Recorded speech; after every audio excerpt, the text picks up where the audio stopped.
This hand is a mulligan, I think. Doesn't actually do anything.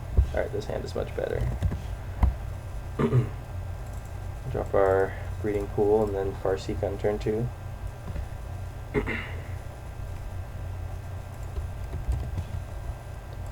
Double Farseek. So we get to go for a turn 4 opportunity. We're gonna grab, I guess we'll just grab Stomping Ground.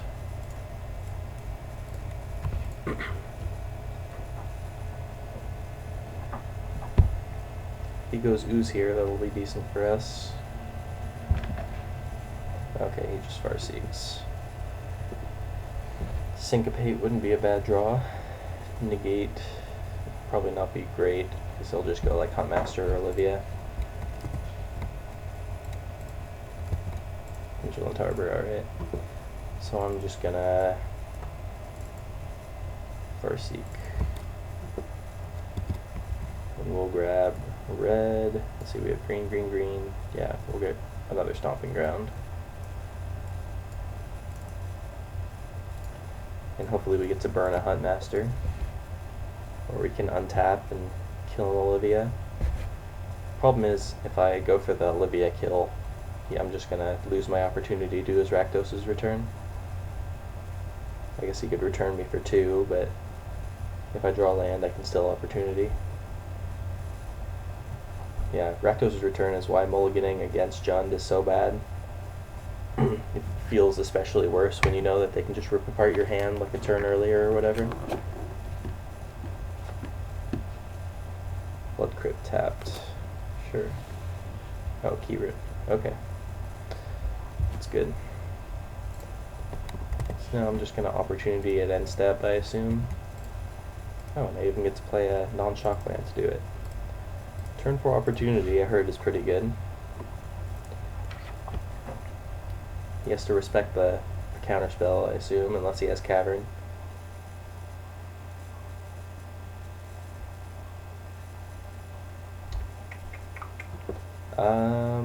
Yeah, I'm just going to opportunity in response. It's a decent semi-counterspell. Draw 4. Okay. 1, 2, 3. And I discard 3 cards. We'll discard the Steam Vent. I want the Turn and Burn, I want the Tameo. I guess I'll discard the Scavenging Ooze and the land.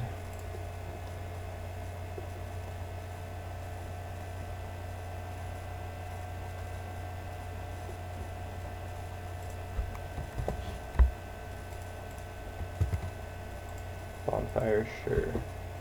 Not super helpful right now. He didn't play a land, so I probably want to lock down something. Like the Rakdos Key Rune, specifically. So we'll go 1, 2, 3, 4, 5.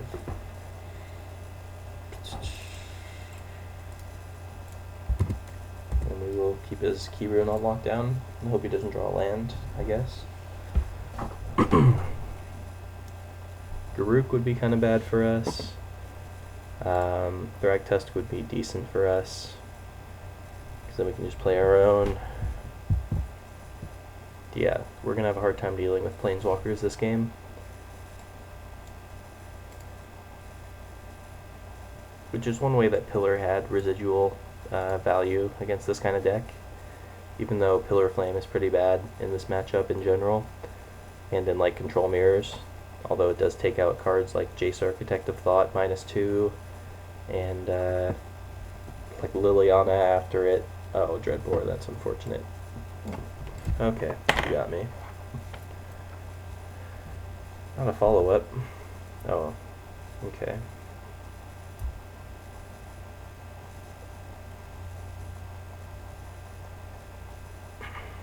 Alright, well, not sure how good of a representation this game is of the Jund matchup, since we had kind of an interesting draw, and he went for an early Rakdos' return. He hasn't played a threat yet, but I feel like it will be hard for us to deal with it when he does. Go also didn't respect the counterspell, so maybe that was a little off. Well, maybe I can get the message across by playing an emphatic, untapped Stomping Ground. Come on, buddy, read into the negate that I obviously have. 1, 2, 3, 4, 5. Thragtusk. If he goes for the Rakdos Keyrune block, I can burn before blockers. Keyrune is specifically good against Thragtusk, that's why it sees a lot of play. It's a pretty good card on its own, though. Just a 3/1 first strike for 3.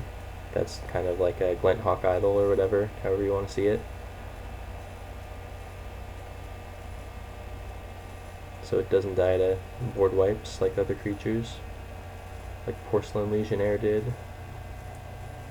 Feel bad for Porcelain Legionnaire, such a good card, but it was in the era of Gut Shot, so it never saw any play.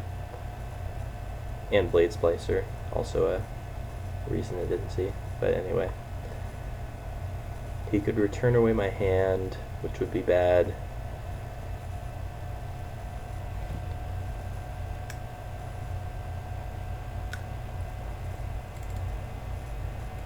Maybe I just want more opportunities against him. Okay, so there goes my hand. Still not representing, or not respecting the negate. That's cool. I guess I should have burned him in response, huh? Whoops. So if I get into 2, I'll feel bad. Fortunately, we have all our lands that we can cast anything we draw, like a turn and burn. Attack you for 5. Go.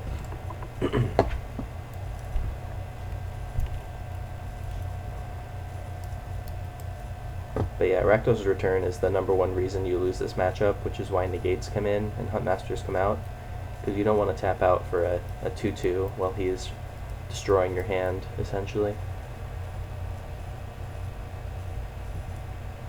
Huntmaster also matches up poorly with Thragtusk and Olivia Voldaren, and even Scavenging Ooze. Matches up well with Liliana. I'm not sure if this deck brings in Liliana or not. I need to confer with my testing group a little bit more to determine the best sideboard plan, but this is the one that's been the best for me. It's possible there's just more cards I need to consider in the matchup than what I have currently. 1, 2, 3, 4. There's Garuk. Yep. He goes up to 4. Fortunately, I get to kill Garuk with the turn and burn, because I get to kill his beast and then just attack it to death. So we will kill his beast.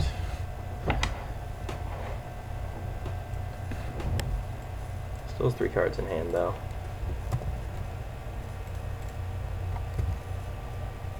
Oh, that's a good one, too.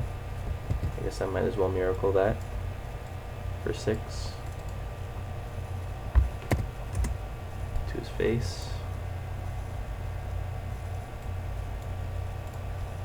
And then kill Garuk. We could have put him to 2 if I'd remembered to turn and burn his face when he returned me.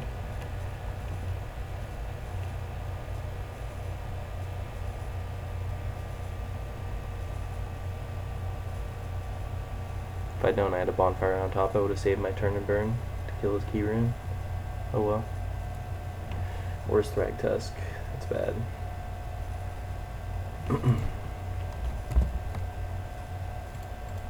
Aetherling wouldn't be bad at any point.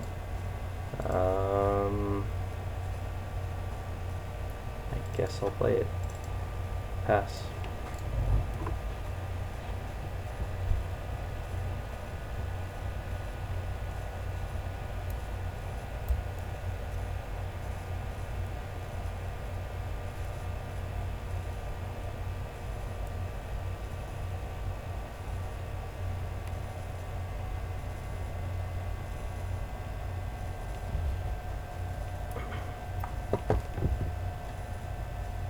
Not in a great spot. I just have to hope he has blanks in hand, and then my top decks are good. I mean, this is the kind of matchup where top decks can completely turn the game around for either side. Like, if he drops an Olivia at any point, I'm pretty much dead. If I draw an Aetherling at any point, he's pretty much dead. He's winning the race because of the key rune, unfortunately. Okay, he's activating. Just swinging in. It's interesting. Now we get to swing back. Trade Thragtusks. Or if I draw turn and burn.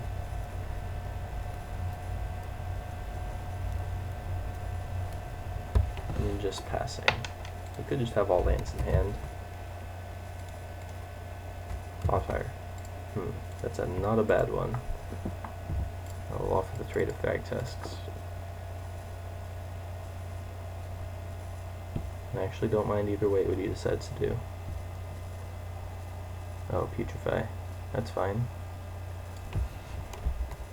I'll get a beast. Because swag.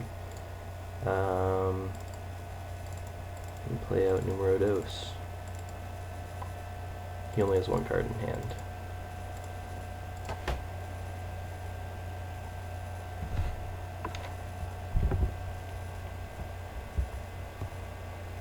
Uh-oh. Oh, a bonfire. Oh, come on. Let's do it for 7 or 8.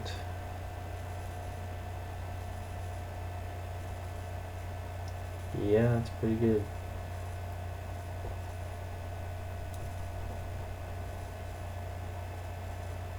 Eight is a lot. I'll go to 10, lose my Thragtusk and my beast, but get another beast.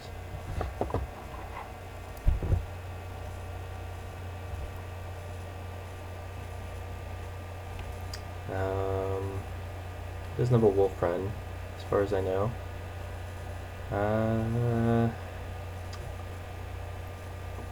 think I have to block it. Do I?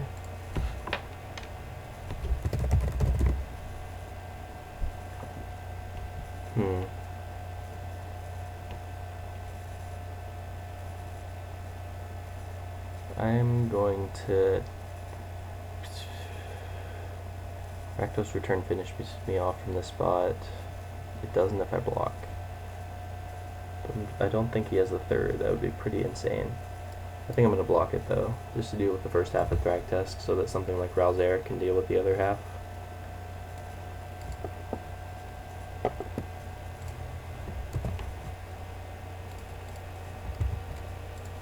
Or Mizium Mortars. The Keyrune's putting pretty good pressure on me, but at least I dealt with his main point of offense. Don't think Wolf Run kills me from this position. Let's see, Wolf Run, 1, 2. Wolf Run puts me to 3. Oh, more Thragtusks, okay. And he gets to swing for 3 with the Keyrune. Yep. It's not looking good for the home team. Even Aetherling would not be game over at this point, because he's at a healthy 19 life. Turn and burn, alright. I guess I get to kill his Thragtusk for value. Force him to continue sticking threats. I could have held on to it for if he tried to wolf run something, but we were just dead if we did nothing anyway. Beast. He doesn't get the beast token because the Thragtusk was turned. Assume he knows that.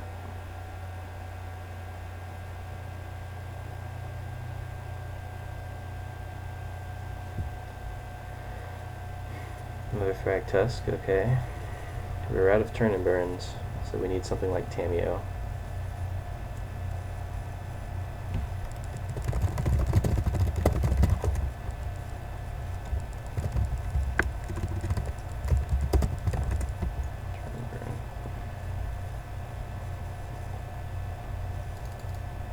So yeah, we need a way to deal with Thragtusk or we die, essentially.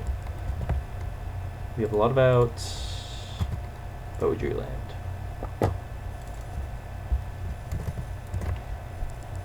Alright, so the matchup's a little bit tough, as I said, but I think we did the best with what we could. We sideboarded correctly, we just didn't draw any of our counter magic. Oh, there's an Aetherling. Yeah, see, so all the good cards in the matchup didn't come up. We did get all of our turn and burns, though. he did draw 3 of his Thragtusk as well. So this is the one matchup I need to test a little bit more, I think, but I feel like we did what we could. It's also very dependent on the Jund player and how good he is. I mean, this isn't meant to be a bash on him, but just jamming a Rakdos' Return into 6 open mana I'm not sure is advisable. It worked out for him, but I don't know if the average Jund player would have done that in a tournament setting. Either way, we went 3-1 with this deck on the day on Cockatrice. I'm not sure how indicative of the meta it is on Cockatrice, but we did play against some tier 1 decks such as Blue, White, Red, and Jund. So I feel like we got some good practice in, and if you're looking for a deck to play before rotation starts and you have all the pieces, I would highly recommend this deck. It's very powerful. It has very few bad matchups. I mean, if Jund is in your metagame, might not be the best choice, but maybe you can test it more. You can use this as a starting point to see what I did wrong, perhaps. Let me know in the comments if you think I could have done anything differently. I feel like I played that game and the game before the best I could. Maybe not the first game, but regardless, thanks for watching. I had a blast playing, and we'll see you for the next one.